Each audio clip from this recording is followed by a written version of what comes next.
Jadi ini kasus perselingkuhan ternyata bukan hanya laki-laki ternyata. Nah, ini menarik dibahas. Sebenarnya apa yang melatarin orang itu kenapa selingkuh gitu? Iya, yang pasti kan selalu ada dua faktor. Ada faktor internal dan faktor eksternal. Ya, sebenarnya faktor eksternal ini dari masa ke masa selalu ada. Ya, mulai dari pasti ada orang-orang yang memang berniat melakukan tindakan jahat, apa yang disebut dalam hadis sebagai takhbib, ya, orang yang merebut pasangan orang lain. Ya, man khabbaba al-mar'ah laisa minna, kata Rasulullah, siapa yang merebut seorang wanita bukan bagian dariku, dan itu termasuk dosa besar gitu. Dan fenomena takhbib ini kan di masa lalu ada, sekarang kan muncul dalam bentuk yang berbeda, ya.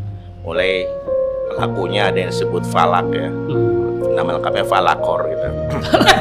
Nah, itu kan ada yang namanya pebinor, dan itu mereka adalah berebut bini orang, yang mereka memang niatnya adalah memang merusak rumah tangga. Tahbib. Setelah itu takhbib, dan itu sudah jelas dalam hadis Nabi disampaikan. Jadi yang memang di pihak luar itu selalu ada memang rumah tangga, karena memang diantara hal yang memang diinginkan oleh iblis adalah iblis ingin merusak rumah tangga adalah kepentingan utama kan. Bahwa setan itu tidak akan pernah senang melihat kemesraan.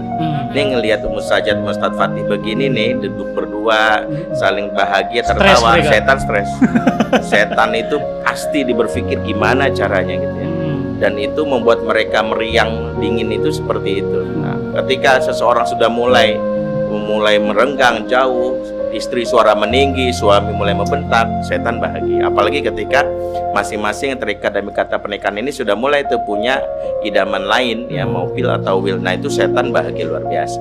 Maka kalau kita lihat tertuduh pertama memang pastinya setan, karena setan sangat berkepentingan. Nah, setan ini pasti punya tentara, punya anak buah dalam wujud jin dan manusia, minal jinnati wan nas. Nah, wujud manusia inilah yang berupaya merusak itu, dan itu selalu ada di zaman ke zaman, ya. Yang jadi masalah adalah ketika dalam hal ini perusak di luar itu ingin merusak rumah tangga, pastinya ada hal yang membuat bagaimana mereka melakukan perselingkuhan. Itulah faktor internal. Kalau faktor internal itu pun terbagi menjadi dua, faktor internal terkait dengan diri individu, faktor internal termasuk juga hubungan dengan pasangan, kelekatan yang kurang, bonding yang lemah, internalnya bermasalah. Iya, internal itu kalau kita lihat misalnya mulai dari bagaimana masing-masing suami istri ini paling tidak punya yang namanya penguat bagaimana dia bisa menjaga komitmen terhadap pernikahan. Hal yang mungkin harus kita luruskan adalah ketika pasangan itu hampir merasa bahwa nikah itu karena cinta, padahal nikah itu sebenarnya bukan karena cinta. Nikah itu dasarnya komitmen. Karena kalau cinta itu jadi dasar, cinta itu kan makhluk Allah yang datang dan pergi, naik dan turun. Maka ketika dasarnya cinta, ketika tiba-tiba merasa bosan 10 tahun pernikahan pertama, maka jadi alasan udah gak cinta lagi. Tidak cinta lagi, makanya mencari yang lain. Padahal kalau dasarnya komitmen, bahwa dia terikat dengan ikatan mitsaqon ghalidha, di mana Allah itu sudah mengikat, maka perasaan yang berkurang mereka jadikan sebuah ujian untuk mengatakan bahwa justru cintaku yang berkurang ini bernilai pahala di sisi Allah ketika tetap bersabar, komitmen. Karena kan kata Nabi kan jelas, ya, bahwa Rasulullah mengatakan bahwa al jaza balasan sesuatu tergantung beratnya sesuatu. Ya, ketika sesuatu berat itu maka makin besar pahalanya. Ketika kita merasa udah 10 tahun nih kok kayaknya hubungan terasa hambar, tapi dia berpikir untuk tetap komit, tidak berpikir untuk melihat laki atau wanita lain yang bukan menjadi haknya, maka dia bernilai pahala yang besar. Pahala yang besar itu adalah dikarenakan dia berusaha untuk komit. Nah, jadi masalah adalah itu hanya dimiliki oleh orang-orang yang merasa kekuatan dirinya dengan Allah kuat. Makanya tidak ada penolong rumah tangga dalam urusan perselingkuhan ini kecuali adalah dia dekat dengan Allah.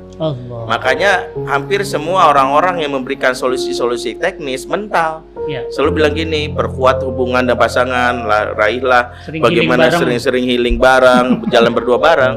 Mereka menurut teknis, tapi tidak ada yang bisa menjaga kecuali Allah. Makanya rumah tangga muslim itu kalau ada masalah yang terkait dengan dirinya, dengan rumah tangga, dengan pasangan, periksa hubungan dengan Allah dulu. Itulah mengapa ada hadis ini mungkin nggak populer di masyarakat, tapi hadis ini justru menjadi sebuah jawaban mengapa